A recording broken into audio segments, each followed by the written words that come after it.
और चलिए अब बात कर लेते हैं महायुद्ध की। रूस यूक्रेन युद्ध के बीच आज यूक्रेन ने बड़ा काउंटर अटैक किया है। यूक्रेन ने दरअसल आज फिर से रूस की राजधानी मॉस्को में बड़ा ड्रोन हमला कर दिया है। मॉस्को में एक साथ कई ड्रोन हमलों से हड़कंप मच चुका है। रूस की सेना ने जवाबी कार्रवाई की और जवाबी कार्रवाई करते हुए ड्रोन्स को मार गिराया है। लेकिन इस हमले के बाद मॉस्को में एयर ट्रैफिक को पूरी तरह से रोक दिया गया।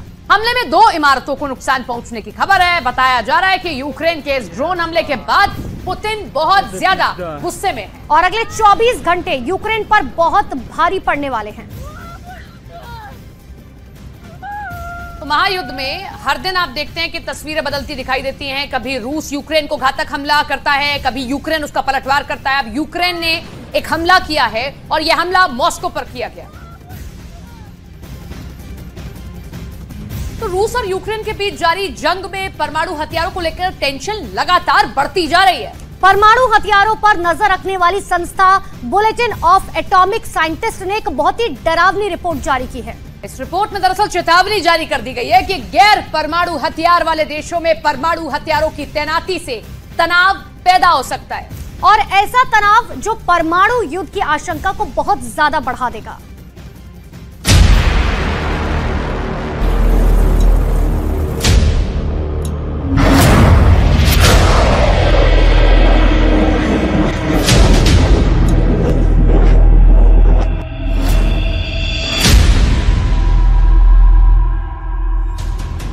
ठीक ऐसे ही बनेगा परमाणु बम का सबसे नया ठिकाना।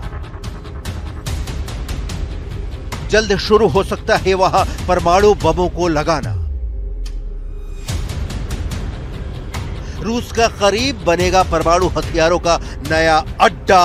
पोलैंड में खोदा जाएगा नाटो का न्यूक्लियर गड्ढा।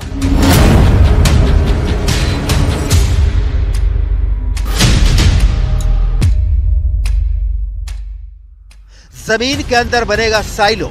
साइलो में सेट होगी मिसाइल।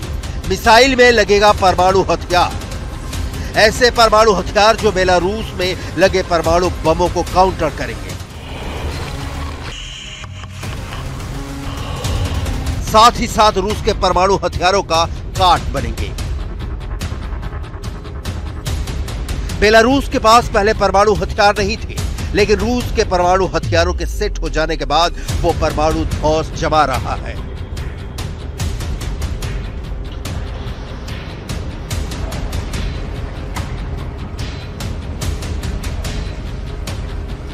ठीक ऐसे ही दुनिया में 5 देश ऐसे हैं जिनके पास खुद के परमाणु बम भले ही नहीं है, बावजूद इसके वो परमाणु हथियारों से लैस हैं।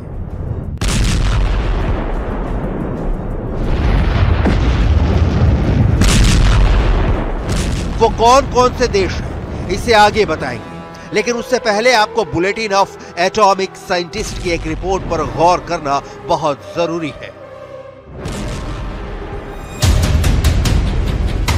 गैर परमाणु हथियार वाले देशों में परमाणु हथियारों की तैनाती एक नया तनाव पैदा करने वाला है। बेलारूस दुनिया का 6ठा ऐसा देश है जो दूसरे देश के परमाणु हथियारों का मेजबान बन गया है।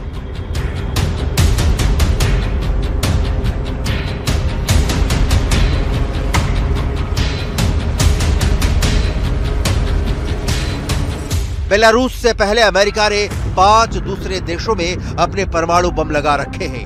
वो 5 देश कौन कौन हैं हम ये भी बताएंगे, लेकिन उससे पहले यूक्रेन के पड़ोसी पोलैंड की सबसे बड़ी परेशानी जान लीजिए।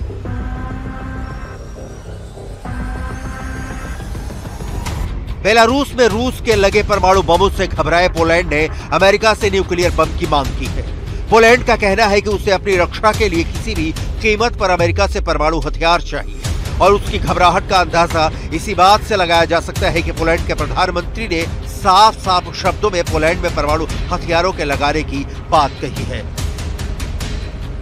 W związku z tym, że Rosja ma zamiar rozmieścić taktyczną broń jądrową na Białorusi, my tym bardziej zwracamy się do całego NATO o wzięcie udziału w programie Nuclear Sharing. Oczywiście przede wszystkim jest to decyzja Amerykanów, ale my nie chcemy siedzieć z założonymi rękoma, kiedy Putin eskaluje różnego rodzaju groźby. Ostateczna decyzja będzie zależała oczywiście od naszych partnerów amerykańskich, partnerów natowskich. My deklarujemy naszą wolę szybkiego działania w tym zakresie.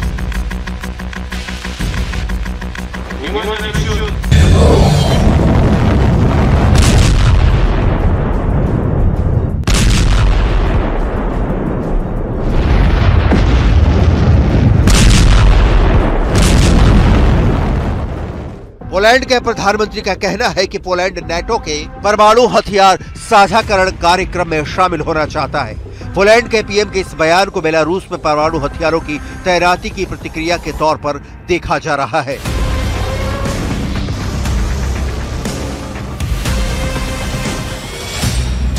अगर ऐसा हुआ तो Europe में परमाणु युद्ध का एक ऐसा न्यूक्लियर वॉर फ्रंट बच जाएगा। एक तरफ बेलारूस में पहले से ही रूस ने परमाणु हथियार लगा रखे हैं, वहीं दूसरी ओर बेलारूस के पड़ोसी पोलैंड में अमेरिका परमाणु बम लगा देगा। अमेरिका और रूस के परमाणु बम आमने सामने आ जाएंगे।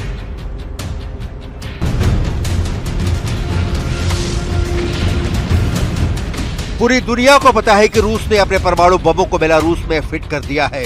बेलारूस के साथ साथ रूस के राष्ट्रपति व्लादिमीर पुतिन भी इसकी पुष्टि कर चुके हैं कि परमाणु बमों की पहली खेप बेलारूस पहुंच गई है। और अब बेलारूस के रक्षा मंत्री विक्टर क्रेनिन ने उस परमाणु बम के मॉडल को लुकाशेंको को भेजकर दुनिया के सामने न्यूक्लियर पिक्चर पेश की है। साथ ही साथ बेलारूस से हार खाए देशों को बिना कुछ कहे बहुत ही बड़ी चेतावनी दे दी है। आगे बढ़ने से पहले लुकाशेंको और विक्टर क्रेनिन के बीच में इस मौके पर क्या बातचीत हुई, इसे सुन लीजिए। Это старое. Так точно. Современное по-другому смотрится. Я потом расскажу точку зрения, как они чем отличаются и выглядят это уже. Ну вот, чтобы символично было, что это у нас все Копия, находится. да? Это копия первой самой ядерной бомбы, которая была изобретена в Советском Союзе. Пусть наши враги не думают, что мы тут символизмом занимаемся или уж очень радуемся по поводу ядерного оружия. Это просто символически. Символически. बेलारूस में राष्ट्रपति अलेक्जेंडर लुकाशेंको के ऑफिस से इस वीडियो के सामने आने के बाद दुनिया में बढ़ गया है परमाणु फीवर। नाटो कैंप में फैल गया है न्यूक्लियर फियर। यही वजह है कि पोलैंड ने परमाणु बम की डिमांड के अलावा अमेरिका ही नहीं दूसरे देशों से भी घातक हथियार खरीदने में जुटा है। पोलैंड के राष्ट्रपति आंद्रेज डूडा पहले ही बयान दे चुके हैं कि उनके देश को अपनी जमीन पर अमेरिका के परमाणु बम को तैनात करने में कोई दिक्कत नहीं है। वो अमेरिका के परमाणु हथियारों की मेजबानी के लिए बातचीत कर रहे हैं। पोलैंड के राष्ट्रपति एंड्रेज डूडा ने बयान दिया है कि हमने अमेरिका के नेताओं के साथ इस बारे में बात की है कि क्या अमेरिका इस तरह की संभावना पर विचार कर रहा है। मुद्दा खुला है। पोलैंड ने आशंका जताई है कि पुतिन यूक्रेन की सेना का सफाया करने के लिए परमाणु हथियारों का इस्तेमाल कर सकते हैं। पोलैंड पर पुतिन कितना खफा है, ये किसी से छिपा नहीं है। अगर परमाणु जंग छिड़ गई तो रूस की न्यूक्लियर मिसाइलों के पोलैंड की राजधानी वार्सा तक पहुंचने में सिर्फ 3 मिनट का वक्त लगेगा।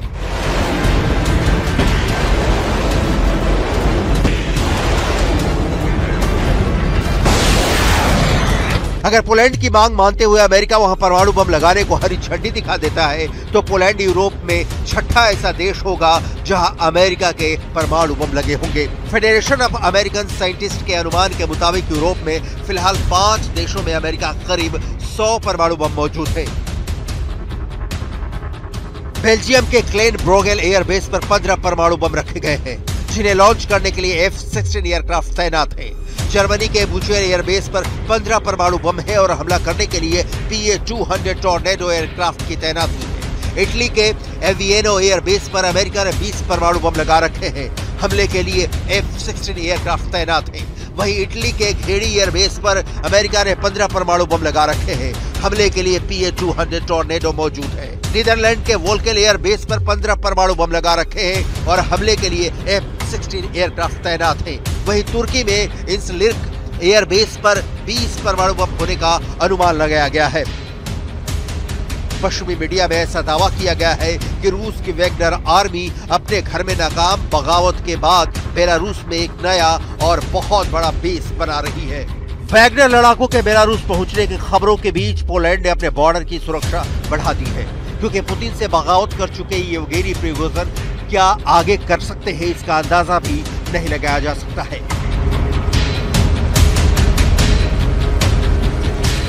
Relokacja sił rosyjskich de facto w postaci prawdopodobnie grupy Wagnera na Białoruś,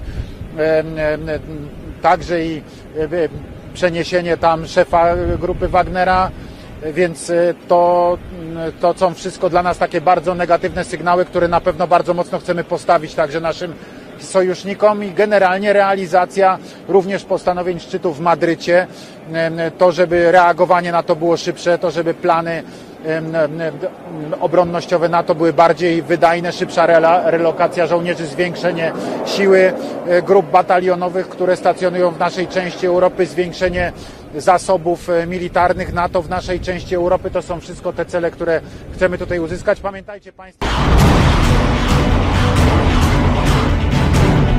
Ukraine युद्ध के शुरुआत से ही पोलैंड यूक्रेन की मदद कर रहा है। इस वजह से उसने रूस से दुश्मनी मोल रखी है। इसीलिए पोलैंड पर खतरा और ज्यादा बढ़ गया, क्योंकि जो वैगनर ग्रुप जंग में पुतिन के लिए मरने और मारने की कस्में खाता था, उसके ही मुखिया ने पुतिन से बगावत कर दी। इसीलिए पोलैंड वैगनर ग्रुप से सतर्क हो गया। इससे पहले भी पोलैंड के एबीडब्ल्यू के खुफिया अधिकारियों का बहुत बड़ा दावा सामने आ चुका है। दावा ये कि पोलैंड के हवाई अड्डों की गुपचुप जासूसी हो रही है। पोलैंड से कीव जाने वाली रेल लाइनों को रूस और बेलारूस जासूसी की नजर से देख रहे हैं। पोलैंड के हवाई अड्डों पर कहां-कहां से यूक्रेन के लिए हथियारों की डिलीवरी हो रही है, इसे खुफिया कैमरों में रिकॉर्ड किया जा रहा है। पोलैंड की खुफिया टीम के दावे के मुताबिक यूक्रेन की सीमा से 80 किलोमीटर की दूरी पर दक्षिण पूर्वी पोलैंड में रेजो में हवाई अड्डे और रेजो में हवाई अड्डे के पास से गुजरने वाली रेलवे लाइन पर कैमरे लगाए थे। पोलैंड के रेजो में हवाई अड्डे का इस्तेमाल कीव जाने वाले पश्चिमी देशों के नेता करते हैं।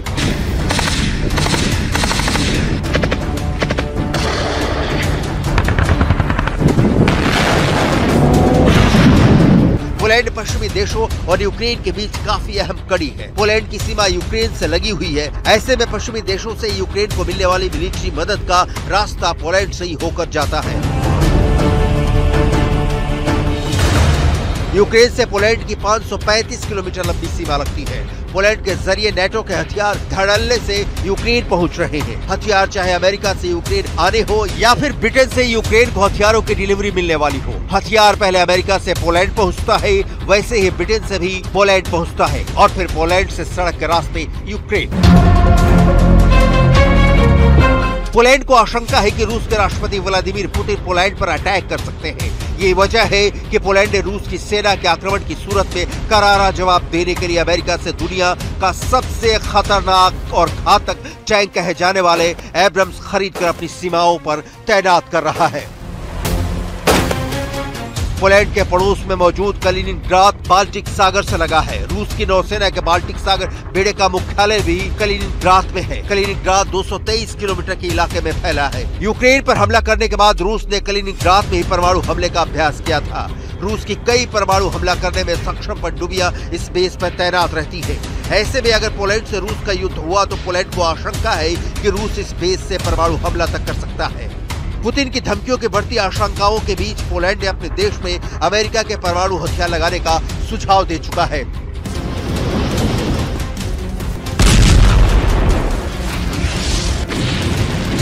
पुतिन की सेना के बाद अब वैगनर भी पोलैंड के लिए बहुत बड़ी चुनौती बन गया है। अगर पुतिन के परमाणु हमले वाली धमकी हकीकत में बदल गई तो उसका पहला शिकार पोलैंड बन सकता है, क्योंकि रूस और पोलैंड के बीच की दूरी करीब 5000 किलोमीटर है। यानी पोलैंड पुतिन के परमाणु हथियारों की रेंज में है।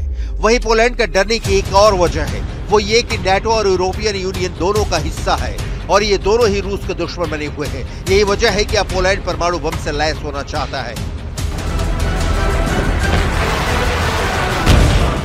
लेकिन बुलेटिन ऑफ एटॉमिक साइंटिस्ट की रिपोर्ट में कहा गया है कि गैर परमाणु हथियार वाले देशों में परमाणु हथियारों का लगाना दूसरे परमाणु युद्ध का कारण बन सकता है।